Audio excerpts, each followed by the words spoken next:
Hashem's Vasai Tiftach Ufi Yagitilasecha. We are now in the third parak of Yoel. This parak is only 5 psukim, but the messages are really important, beautiful messages. So the parak begins with the words V'haya. So V'haya and Vayehi are two different words, and it shall come, right? Or and it was. So what does that mean? So V'haya is symbolic, or it is a sign that good things are going to happen.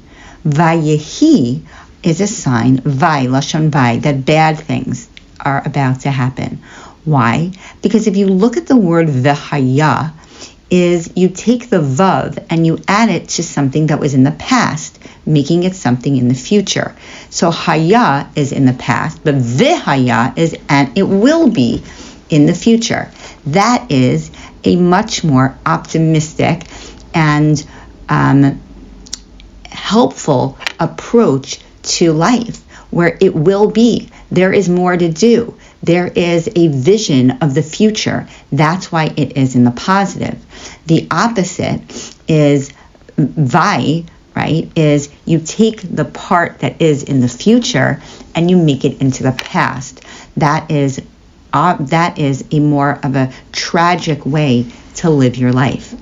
So v'haya achareichem, we're talking about in the time of Mashiach, ishpoch et ruchi al kol basar. There's going to be a level of clarity. There's going to be knowledge of Hashem that is going to come, and is going to be the clarity of what really is important, and the knowledge of what the perspective on life is going to be there.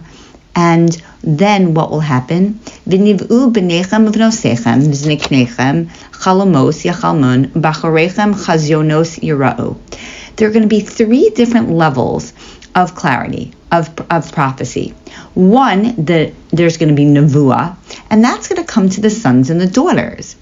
Then there's going to be chalomos, dreams, and that's going to come to the zikanim, the elders, and then the bachurim, the middle-aged people are going to get chazyonos. They're going to get some level of a vision.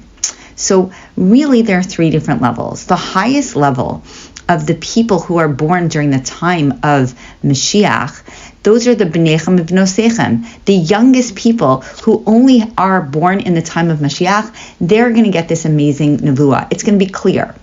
Lower than that is going to be the people that are still young enough that they're going to get a chazon, but they're still somewhat tarnished because they were born just before Mashiach time. And then the elders, the zikanim, they're going to get chalomos. They're going to have to sift through for the messages. So that makes sense based on who's born during the time of Mashiach. They reap the benefits of this miraculous time.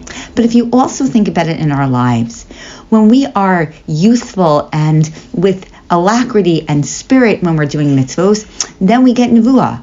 When we're, half and half, we get some level. But when we feel it like old and we're just looking back at the past, but we're not actually filled with the future, then unfortunately we only get the chalom. We only get something that we have to sift through.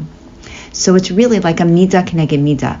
The avadim are going to get this clarity, the shvachos, meaning anyone that gets on the bandwagon of knowledge of Hashem are going to get something good.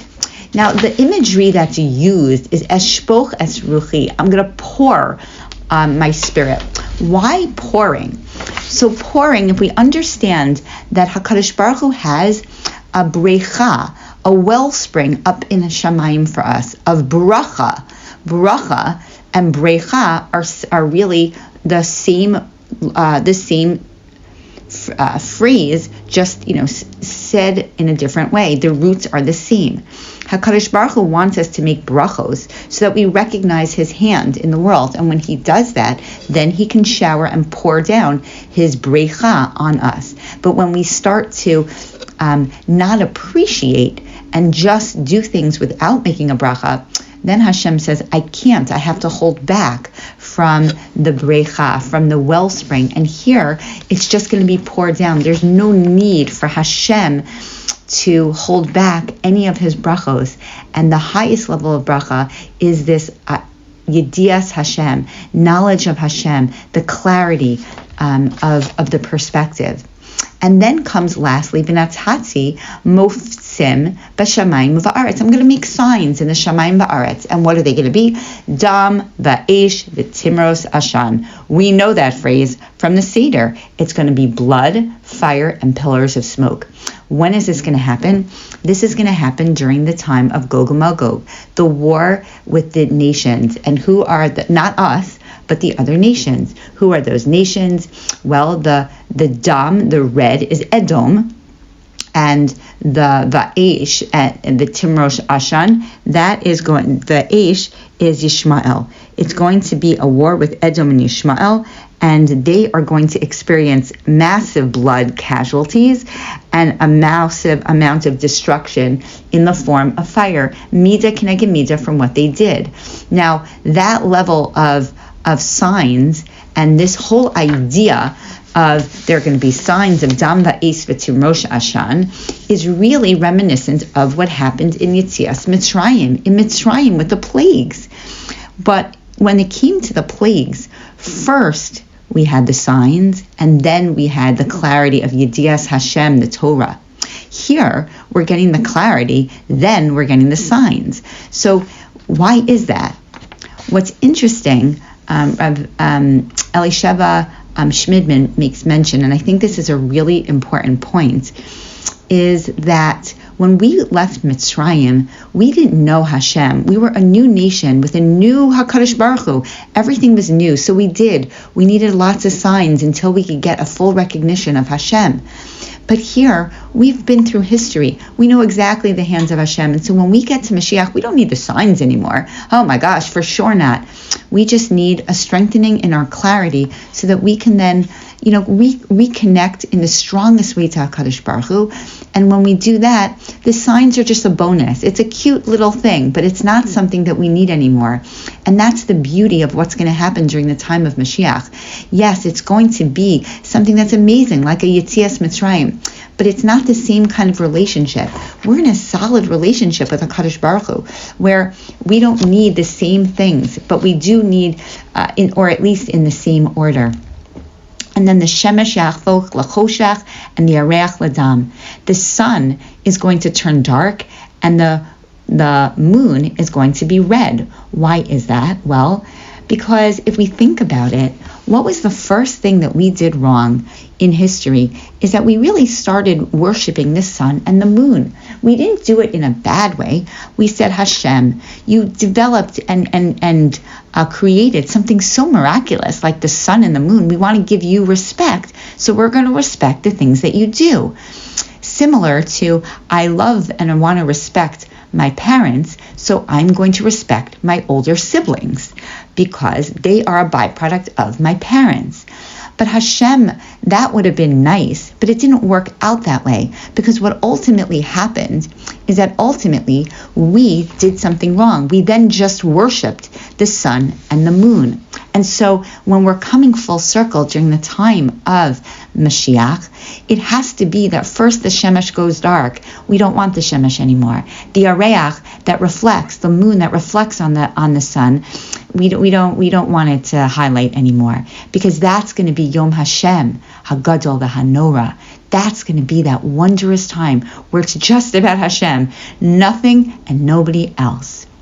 And it's interesting because in history, it was only Moshe, Yehoshua, and Nachmon who were able to change the trajectory of the sun. We know that with Yehoshua, Shemesh begivon dom, v'yareach be'emek ayalon.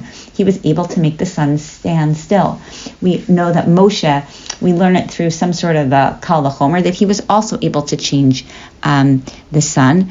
And Nakdimon, he was told that he had to pay back a loan, and it rained just with enough time that he could do so. And the guy said, "No, it's already, the sun's already set. The day is over."